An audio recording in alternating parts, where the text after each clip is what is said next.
நமஸ்காரம். சுகுமார் சீனிவாசன் பேசுகின்றேன். ஞானம் இன்று ஒரு தகவல்.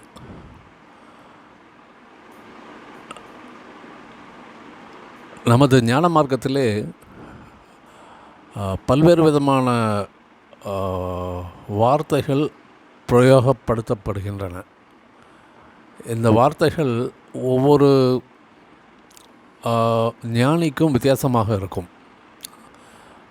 அதில் எந்தவித குறையும் இல்லை, தவறும் கிடையாது. ஆனால் அவர்கள் பயன்படுத்தக்கூடிய வார்த்தைகள் வித்தியாசமாக இருப்பதனால் நமக்கு என்னவாகின்றதுனால் சமயத்திலே நமக்கு ஒரு குழப்பம் உண்டாகக்கூடிய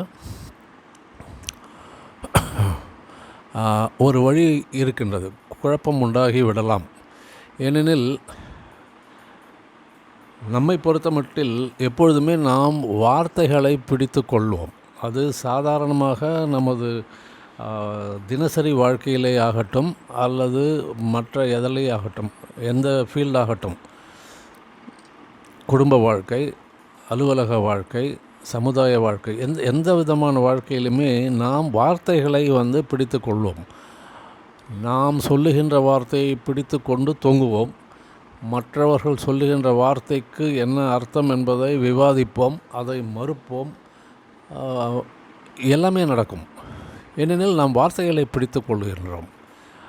வார்த்தைகள் என்பது உள்ளுக்குள்ளே இருக்கும், மனதுக்குள்ளே இருக்கின்ற கருத்துக்கள் வெளிப்படும் பொழுது, மொழி மூலமாக வெளிப்படும் பொழுது, அப்பொழுது சில பல வித்தியாசங்கள் நடக்கலாம், தவறுகள் நடக்கலாம். ஆனால் அதாவது சாதாரணமாக சொல்லப்படும் என்றால் பெரும்பாலான மக்கள் அவர்கள் உள்ளத்தில் இருக்கின்ற கருத்துக்களை சரியான முறையிலே வெளிப்படையாக வார்த்தைகளை பிரயோகிக்க முடியவில்லை என்பதுதான் தெரிந்த விஷயம். எல்லோருக்குமே தெரியும். அவர்கள் சொல்ல வந்தது ஒன்றாக இருக்கும், சொல்ல நினைத்தது ஒன்றாக இருக்கும், சொல்வது ஒன்றாக இருக்கும். இதைத்தான் ஃப்ராய்டு சொல்வார். அவரிடம் ஒரு கூட்டம் முடிந்த பிறகு ஒருவர் கேட்டாராம், நீங்கள் என்ன பேச வேண்டுமோ அதை என்ன பேசினீர்கள், உங்களுக்கு பிடித்திருக்கின்றதா என்று கேட்டார். நீங்கள் எதை கேட்கின்றீர்கள் என்று கேட்டார் ஃப்ராய்ட். எதை கேட்கின்றீர்கள்? நான் என்ன பேச வேண்டும் என்று நான் நினைத்து கொண்டு வந்தேனோ, அல்லது நான் என்ன பேசினேனோ, அல்லது நான் எதை பேசியிருக்க வேண்டுமோ எதை கேட்கின்றீர்கள் என்று கேட்டாராம். அப்படித்தான் இருக்கின்றது. மனதிலே இருக்கின்ற கருத்து வெளியிலே வார்த்தைகளாக வெளிப்படும் பொழுது அது சரியானபடி பிரதிபலிப்பதில்லை என்பதுதான் உண்மை. அதனால்தான் வேறுபாடுகள் உண்டாகின்றன. நாம் நினைப்பது ஒன்று, சொல்வது ஒன்றாகி விடுகின்றது. நாம் அந்த அர்த்தத்திலே சொல்லியிருக்கவே மாட்டோம். ஆனால் எதிரே இருப்பவர் அந்த வார்த்தைகளைத்தானே தெரிந்து கொள்கின்றார். அவருடைய மனதுக்குள்ளே ஊடுருவி அவர் என்ன நினைக்கின்றார் என்று தெரிந்து கொள்ள முடியாதல்லவா? அப்படி என்னவாகும் என்றால், எதிரே இருப்பவர் தன்னுடைய வார்த்தைகளை தவறாக எடுத்துக்கொள்கின்றார்கள். அது அப்படி தான் நடக்கின்றது. This a contradiction. அதனால் தான் என்ன சொல்வது என்றால், வார்த்தைகளுக்கு முக்கியத்துவமே கொடுக்கக்கூடாது.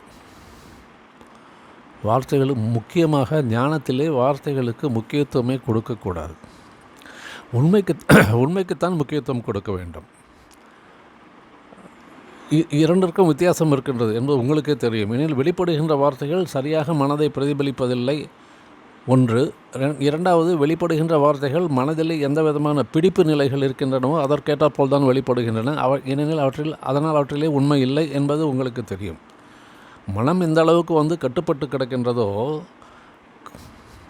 கண்டிஷன்டாக இருக்கின்றதோ, அதற்கேற்ற நம்பிக்கையிலே ஊறி இருக்கின்றதோ ஏற்றாற்போல் தான் வெளியிலே வார்த்தைகள் வரும். அப்பொழுது என்னவோ என்றால் முரண்படுகின்றது. எனவே அதனால்தான் வார்த்தைகளுக்கு முக்கியத்துவம் இரண்டாவது, ஞானிகள் அவர்கள் சொல்லிய வார்த்தைகள் அவர்களுடைய நிலையிலிருந்து சொல்லியிருப்பார்கள். அவர்கள் விடுதலையுற்றவர்கள், லிபரேட்டட் பீப்புள், ஞானம் பெற்றவர்கள். அவர்களுக்கு உண்மையை தெரியும். அவர்கள் வெளிப்படையாக சொல்லும்போது அவர்களையே ஓஷோ வகையாக பிரிக்கின்றார். ஒன்று, அவர்கள் வெளிப்படையாக மற்றவர்களுக்கு இந்த உண்மை போய் சேர வேண்டுமே என்பதை எடுத்துரைத்து கொண்டே இருப்பார்கள். அவர்கள் ஒரு வகை. மற்றவர்கள் தான் பெற்ற உண்மையை தானே தெரிந்து கொண்டு தானே அனுபவித்து கொண்டு மௌனமாக இருப்பார்கள். இரண்டாவது வகை. இந்த இரண்டு வகையிலும் இருக்கின்றார்கள். அதே போல் ஞானிகள் சொல்லும் பொழுதும் ஒவ்வொருடையும் அவர்கள் வாழ்க்கையிலே தொடர்ச்சியாக அவர்கள் பேசிக்கொண்டே இருக்கும் பொழுதெல்லாம் அவர்கள் கொடுக்கின்ற பதில்கள் எல்லாம் அவர்கள் எதிரே யார் உட்கார்ந்திருக்கின்றார்களோ அவருடைய நிலைக்கேற்ப பதில் சொல்லியிருப்பார்கள். எப்பொழுதுமே அவருக்கு முன்னால் வந்து நிற்கும் மனிதர்கள் எல்லோருமே வந்து ஒரு ஞானத்திலே உயர்ந்த அளவில் இருக்கின்றார்கள் என்றெல்லாம் சொல்ல முடியாது. சாதாரண மனிதர்கள் இருப்பார்கள், அறியாமையில் இருப்பவர்கள் இருப்பார்கள், ஓரளவுக்கு தெரிந்தவர்கள் இருப்பார்கள், கற்று படித்து தேர்ந்த அறிஞர்கள் இருப்பார்கள், ஒரு போதிசத்துவாக்களும் இருப்பார்கள், எல்லாருமே இருப்பார்கள். அப்பொழுது அவர்களுக்கு ஏற்றாற்போல் தான் அவர்கள் அந்த ஞானிகள் பதில் சொல்ல முடியுமே ஒழிய, அதை நாம் இப்பொழுது படிக்கும்போது அவர் சொல்லியிருப்பது ஒரு இடத்தில் ஒரு மாதிரி இருக்கின்றது, இன்னொரு இடத்தில் இன்னொரு மாதிரி இருக்கின்றது என்றெல்லாம் நமக்குள்ளே கேள்விகள் எழலாம். அப்பொழுது நாம் என்ன செய்ய வேண்டும் என்றால், அந்த முரண்பாடுகளுக்கு முக்கியத்துவம் கொடுக்க வேண்டாம். ஏனெனில் அவை வெவ்வேறு காலங்களிலே வெவ்வேறு மனிதர்களுக்காக சொல்லப்பட்டவை, அவருடைய நிலைக்கு ஏற்றாற்போல் சொல்லப்பட்டவை. அவை ஒன்றுக்கொன்று முரண்பட்டவையாக கூட இருக்கலாம். அவற்றை நாம் மிகவும் சீரியஸாக எடுத்துக்கொள்ளக்கூடாது. இவர் ஏன் பேசுகின்றார், இந்த ஞானி ஏன் என்றெல்லாம் எடுத்துக்கொள்ளக்கூடாது. அப்படித்தான் இருக்கின்றது. அது ஒரு வகையிலே நாம் கவனிக்க வேண்டிய விஷயம். இரண்டாவது, இந்த வார்த்தைகள் மூலமாக, வார்த்தைகளுக்கு முக்கியத்துவம் கொடுப்பதன் மூலமாக என்னவாகின்றது என்றால், எதை நாம் தெரிந்து கொள்ள வேண்டும் என்று முன்னேறி கொண்டிருக்கின்றோமோ அதற்கு வந்து ஒரு தடை ஏற்பட்டுவிடும். ஏனெனில் நாம் வார்த்தைகளுக்குள் சிக்கிக்கொள்வோம். அந்த வார்த்தைக்கு என்ன அர்த்தம், இந்த வார்த்தைக்கு என்ன அர்த்தம், இந்த வார்த்தை எங்கிருந்து வந்தது என்றெல்லாம் வந்து அதில் ஆராய்ச்சியில் இறங்கி விடுவோம். அது தேவையற்றது. அந்த வார்த்தையினுடைய ஆராய்ச்சினால் எந்த பலனும் அடையப் போவதில்லை. இன்ஃபேக்ட் ஞானத்திலே நாம் என்ன சொல்லுகின்றோம் என்றால், நீங்கள் எந்த ஆராய்ச்சியுமே செய்ய வேண்டிய அவசியமில்லை. உண்மையை தெரிந்து கொள்ள வேண்டும். அதற்கு ஆராய்ச்சி, வெளிப்புற உலகிலே ஆராய்ச்சி தேவைப்படலாம். ஒரு பொருளை உடைத்து சுக்குநூறாக்கி, துண்டாக்கி, ஒரு கூறாக்கி, அணு அளவுக்கு சென்று அதன் ஆராய்ச்சி செய்து அதன் மூலம் ஒரு கண்டுபிடிப்புகளை உண்டாக்கியிருக்கின்றார்கள். அது வெளிப்புறத்திலே ஆராய்ச்சி. ஆனால் உள்புற உலகத்திலே நீங்கள் எந்தவித ஆராய்ச்சியும் செய்ய வேண்டியதில்லை என்பதுதான் உண்மை. ஆனால் அதிலே இப்பொழுது இந்த வெளிப்புற ஆராய்ச்சியாளர்கள் இப்பொழுது இந்த ஆராய்ச்சியை செய்து கொண்டிருக்கின்றார்கள். உள்புறத்திலே என்ன இருக்கின்றது, எப்படி நடக்கின்றது என்றெல்லாம். அது தேவையே இல்லை. அது நமது ஒரு பிரக்ஞையின் மூலமாக, ஒரு ஞானத்தின் மூலமாக, ஒரு புரிதல் மூலமாக நாமே தெரிந்து கொள்ளலாமே ஒழிய, வெளிப்புற ஆராய்ச்சியின் மூலமாக உள்புறத்தை நாம் அடையவே முடியாது. ஏனெனில் மனிதனுக்கு தெரியாத விஷயங்கள், மனித பிறவிகளுக்கு தெரியாத விஷயங்கள் உண்மையில் பல கோடி இருக்கின்றன. இவற்றை நாம் எங்கிருந்து கண்டுகொள்வது? நமது அறிவு என்பது ஒரு சிற்றறிவு என்பதை நாம் மறந்து விடுகின்றோம். குறிப்பாக இந்த விஞ்ஞானிகளும் தொழில்நுட்ப வல்லுநர்களும் என்ன நினைத்து கொள்கின்றார்கள் என்றால், நமது அறிவை எல்லை கடந்து விரிவடைய செய்யலாம் என்றெல்லாம் நினைத்து கொண்டிருக்கின்றார்கள். அவ்வாறு அல்ல. நமது அறிவுக்கு ஒரு எல்லை உண்டு. நமக்கு அறியாதது வந்து இந்த பிரபஞ்சத்தை போன்று விரிவடைந்தது. இந்த அறிவை வைத்துக்கொண்டு அந்த அறிவை தெரிந்து கொள்ள சாதாரண விஷயங்களே இன்னும் அணுக்களை பற்றியே இன்னும் சரியாக தெரிந்து கொள்ள முடியவில்லையே. பிறகு எங்கிருந்து நாம் உட்புறமாக சென்று அங்கிருக்கும் ஒரு ஆற்றலை, அங்கே இருக்கக்கூடிய சக்தியை, ஆற்றலை எவ்வாறு நீங்கள் அறிந்து கொள்ளப் போகின்றீர்கள்? இதெல்லாம் அவர்கள் தெரிந்து கொள்ள வேண்டும். அதுதான் வந்து மேற்கத்திய கலாச்சாரத்துக்கும் கிழக்கத்திய கலாச்சாரத்துக்கும் உள்ள வித்தியாசம் என்னவென்றால், நாம் இதை முதலேயே தெரிந்து கொண்டு விட்டோம். உள்புறத்திலே நமக்கு எந்தவித ஆராய்ச்சியும் தேவையில்லை என்று கிழக்கத்திய கலாச்சாரத்திலே கண்டுபிடித்து விட்டார்கள். அனுபவம் மூலமாகவும் ஒரு புரிதல் மூலமாகவும் ஞானத்தை பெற்றவர்கள், ஞானத்தை அடைந்தவர்கள், அவர்கள் தெரிந்து கொண்டார்கள் உண்மை என்னவென்று. அதற்கப்புறம் என்ன தேவை இருக்கின்றது? தேவையே இல்லை. எனவே தான் இந்த வார்த்தைகளுக்கு முக்கியத்துவம் கொடுக்கக்கூடாது என்று நாம் சொல்லுகின்றோம். பாருங்கள், ஏன் இப்பொழுது ஒரு சிக்மண்ட் ஃப்ராய்ட் ஆகட்டும், அவர் வந்து ஒரு ஃபாதர் ஆஃப் சைக்காலஜி என்று சொல்வார்கள். அவர் ஆராய்ச்சி செய்து நிறைய விஷயங்களை மனித மனதுக்குள் உள்ளே சென்று என்ன கண்டுபிடிக்கலாம் என்பதை வெளிப்புறத்திலிருந்து கண்டுபிடித்தார். வெளிப்புற ஆராய்ச்சி மூலமாக சிக்மண்ட் ஃப்ராய்ட் கண்டுபிடித்தார். ஒரு மனம், அது mind, conscious mind, subconscious mind, deeper conscious mind, super conscious என்றெல்லாம் இருக்கின்றது என்றெல்லாம் கண்டுபிடித்தார். அதன் மூலம் அவர்கள் உள்ளே சென்று அந்த அந்த மக்களுக்கு தேவையான ஆராய்ச்சிகளை செய்து அவர்களை நலப்படுத்தலாம், மனநலப்படுத்தலாம் என்றெல்லாம் கண்டுபிடித்தார். உண்மைதான், பொய் இல்லை. ஆனால் அது ஒரு குறிப்பிட்ட அளவுக்குத்தான், அதற்கு மேல் அதனால் செல்ல முடியாது. நீங்கள் வெவ்வேறு விதமாக சொல்கின்றீர்கள். சப்கான்ஷியஸ் மைண்ட் என்று சொல்லுகின்றீர்கள், கான்ஷியஸ் மைண்ட் என்று சொல்லுகின்றீர்கள், சூப்பர் கான்ஷியஸ் மைண்ட் என்று சொல்லுகின்றீர்கள். நாம் ஓஷோவை எடுத்தோம் என்றால் அவர் கான்ஷியஸ் என்ற வேர்டு கான்ஷியஸ் என்று சொல்லுகின்றார். Conscious, super conscious, collective conscious, cosmic conscious என்றெல்லாம் பல்வேறு வார்த்தைகளை யூஸ் பண்ணுகின்றார், பிரயோகிக்கின்றார், உபயோகப்படுத்துகின்றார். இவையெல்லாம் நமக்கு கிட்டத்தட்ட என்ன நடக்கின்றது என்றால் மிக மிக மிக குழப்பத்தை உண்டாக்குகின்றன. மிக தெளிவாக சுலபமாக நாம் தெரிந்து கொள்ள வேண்டியது அதை எவ்வாறு வந்து ஜேகே அவர்கள் சொல்லுகின்றார். உனக்கு இருப்பது என்பது மனது. இந்த மனதை இரு பாகமாக பிரித்துக்கொள். ஒன்று சைக்கலாஜிக்கல் மைண்ட், இன்னொன்று வந்து இன்டலெக்சுவல் மைண்ட், இன்டலெக்ட். இந்த mind, psychological mind and intellect, knowledge mind, இது இரண்டு தான். இந்த இரண்டை பற்றி நீ தெரிந்து கொள், இதனுடைய வேலைப்பாடுகளை தெரிந்து கொள், இதை எவ்வாறு நாம் இயக்க வேண்டும், இயக்கக்கூடாது என்பதை தெரிந்து கொள். அதன் மூலமாக நீ உண்மையை கண்டுபிடித்துவிடும். இதுதான் மிக சிம்பிள், மிக மிக சாதாரணமாக ஜேகே அவர்கள் சொல்லிவிட்டார்.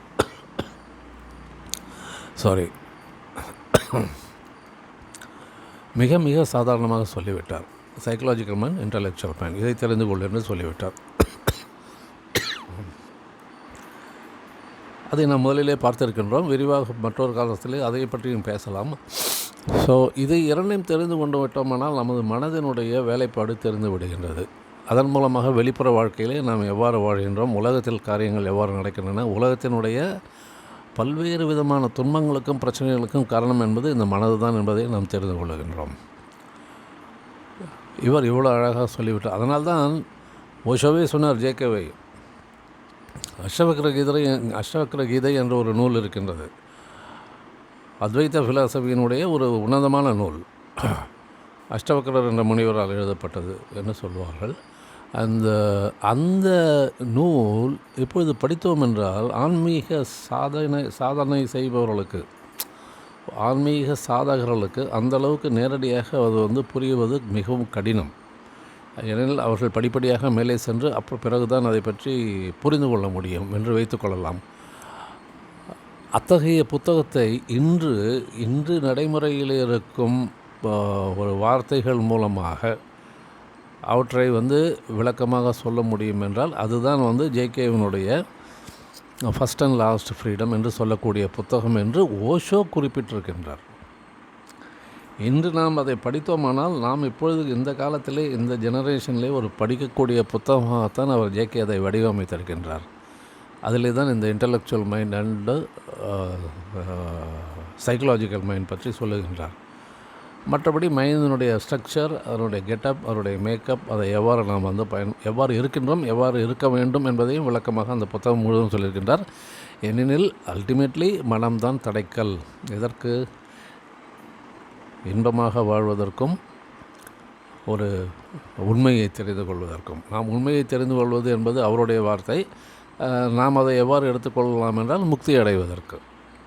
இதுதான் வந்து வித்தியாசம். எனவே அவர் அவ்வளவு சுலபமாக சொல்லிவிட்டார். இது இரண்டு தெரிந்தால் போதும். சைக்கலாஜிக்கல் மைண்ட், இன்டலெக்சுவல் மைண்ட், அதை பற்றி தெரிந்து கொள்வோம், அதிலே முன்னேறுவோம். பிறகு உங்களுக்கு உண்மை உங்களுக்கே தெரிய வரும். இதுதான் மிகவும் சுலபம். மற்றபடி இப்போ இந்த சொல்லக்கூடிய வார்த்தைகள் ஒரு இடத்தில் இப்பொழுது புதிதாக ஒரு டோட்டல் மைண்ட் என்ற ஒரு கான்செப்ட் ஒன்று இருக்கின்றது. அது ஒரு புதிய வார்த்தை, ஒரு புதிய பிரயோகம். எது டோட்டல் மைண்ட்?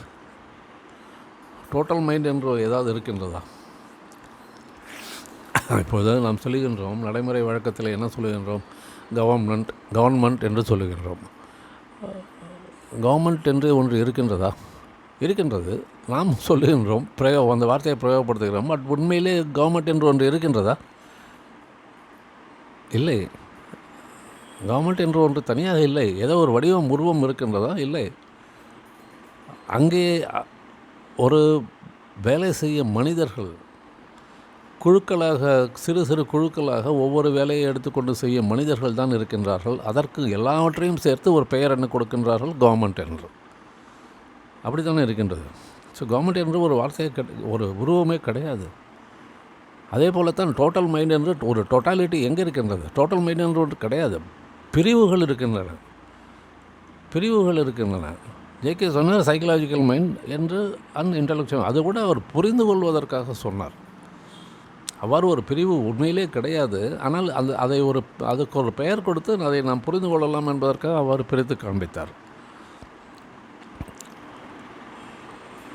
கவர்மெண்ட் என்று கிடையாது, சொசைட்டி என்று கிடையாது, பீப்புள் என்று கிடையாது, கூட்டம் என்று கிடையாது, டோட்டல் மைண்ட் என்று கிடையாது. எல்லாமே பிரிவுகள் தான். உள்ளுக்குள் இருக்கும் தனித்தனி பிரிவுகள். அந்த பிரிவுகள் வேலை செய்கின்றன. அவற்றை எல்லாம் என்று சொல்ல வேண்டும் என்றால் டோட்டல் மைண்ட் என்று சொல்லலாம். ஆனால் தேவையில்லை. மறுபடியும் இன்னொரு குழப்பம் உண்டாகும். அது டோட்டல் மைண்டை எடுத்து ஏன்னா அதை பின்பற்றி சென்று விடுவார்கள். டோட்டல் மைண்டுக்கு சரணடைவதா, டோட்டல் மைண்டை கேட்பதா, டோட்டல் மைண்டை பயன்படுத்தும் என்றெல்லாம் சென்று விடும். தேவையே இல்லை. குழப்பங்களுக்கு ஒரு முடிவு கட்ட வேண்டும். எதற்காக புதிய வார்த்தைகளை பிரயோகப்படுத்த வேண்டும்? ஞானத்திலே சொல்லப்படாத விஷயங்களா? எல்லா ஞானிகளும் சொல்லாத விஷயங்களா?